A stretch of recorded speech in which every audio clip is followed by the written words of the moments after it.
இன்றைக்கி காந்தி ஜெயந்தின்றதுனால கொஞ்சம் ரிலாக்ஸ்டாக தான் வேலையெல்லாம் செய்ய ஆரம்பித்தேன். நேற்று பிளான் பண்ணது சிம்பிளாக புளியோதரை, தயிர் சாதம், கேரட் சேர்த்து பாதாம் கீர் செய்யணும்னு. வந்த உடனே தயிர் உறைஞ்சிருக்கான்னு பார்த்துட்டு ஒரு 20 பாதாம் 3 முந்திரியும் வெந்நீரில் ஊற வச்சுட்டேன். ஒரு அரை மணி நேரம் ஊறினா போதும். கேரட்டை துருவி இந்த மாதிரி ஒரு டீஸ்பூன் நெய்யில் நல்லா வதக்கிட்டு அதில் 1/2 லிட்டர் பாலும் சேர்த்துட்டேன். இது நல்லா ஒரு அரை மணி நேரம் சுண்டட்டும். இப்போ மறுபூஜை போடுறதுக்காக எல்லா பூஜை வேலை எல்லாமே ஆரம்பித்தாச்சு.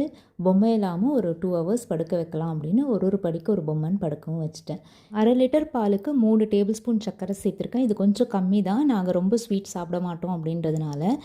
இதில் அரைச்ச பாதாம் விழுதையும் சேர்த்து நல்லா அரை மணி நேரம் கொதித்ததுக்கப்புறம் சூடான கேரட் பாதாம் கீர் ரெடி. கண்டிப்பாக ட்ரை பண்ணி பாருங்கள், ரொம்ப டேஸ்டியாக இருக்கும். இதை முடிச்சுட்டு எல்லா பொம்மை வேலையும் பேக் பண்ணி எடுத்து வைக்கிறதுக்கு ஆரம்பித்தாச்சு. பார்க்குற நீங்கள் எல்லாருமே எங்களோட பயணித்தது, இங்கே பொம்மை பார்த்தவங்களோட கமெண்ட்ஸ் எல்லா நினைவுகளை மட்டும் வெளியே வச்சுட்டு பொம்மை எல்லாத்தையுமே உள்ளே வச்சாச்சு. நாளைக்கு பார்க்கலாம்.